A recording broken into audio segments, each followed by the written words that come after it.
is home to 25 crore school-going children, and they, along with around 50 crore of their parents, are concerned about one important thing. What should be the future of their child? What should be the best graduation field that the child could opt for so that it leads to an illustrious career and possibly a government job?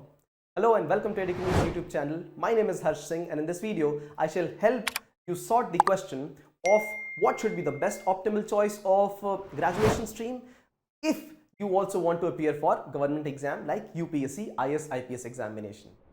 According to All India Survey on Higher Education 2019-20, India has around 4 crore students who are undergoing graduation, and amongst them the most preferred stream was arts with approximately 1 crore students. The second most preferred stream was science with approximately 50 lakh students. The third most preferred stream was commerce with 40 plus lakh students, and the fourth most preferred was engineering with around 37 lakh students.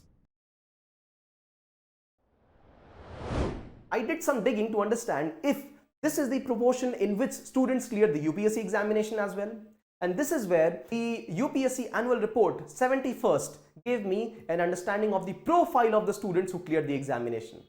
The profile clearly states that 63% students who cleared the examination had the background of engineering, followed by 25% students who had the background of humanities or commerce, and less than 10% students who had the background of pure sciences or medical stream.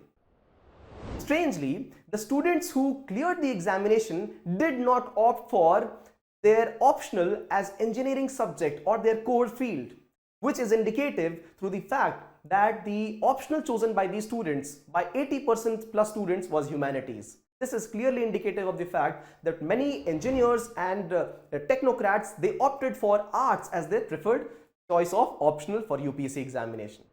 Through this, we clearly understand that though students have done their graduation in technical fields, many of them opted for humanities while they appeared for UPSC examination.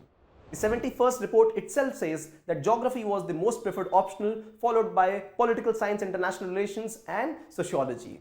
In the 200-page report, UP itself showed it through the help of a graph. The graph clearly demonstrates that the red and the blue bars are indicative of those students who opted for humanity as their optional subject.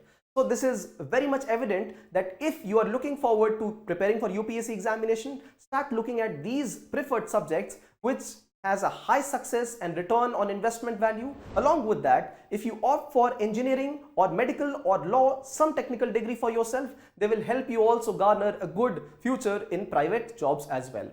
Though it might seem that there is a bias towards engineering background students, it is actually not so. This is clearly shown through one of the tables drawn by UPSC report itself. It clearly shows the percentage of students who had humanities as background and engineering, medical as background, and what is the proportion in which they cleared. It is very clearly indicative that around 38 to 48% students cleared from each of these backgrounds. So there is hardly any bias, but yes, there is a bias as far as the graduation and post-graduation is considered. If you have a postgraduate degree, the possibility of clearing the examination looks to be a little higher. So here are the two valuable outputs of this video. One is, if you are pursuing a technical degree, engineering, medical, etc., they will help you in landing up with a good private job. And once you look at switching over to UPSC preparation, you could start looking at the UPSC preferred optional subjects which are from humanities background.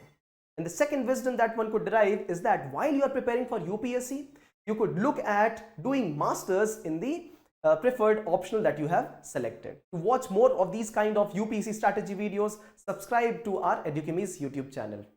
If you have any questions, doubts, please place them in the comment section. We will get back to you. Thank you for watching.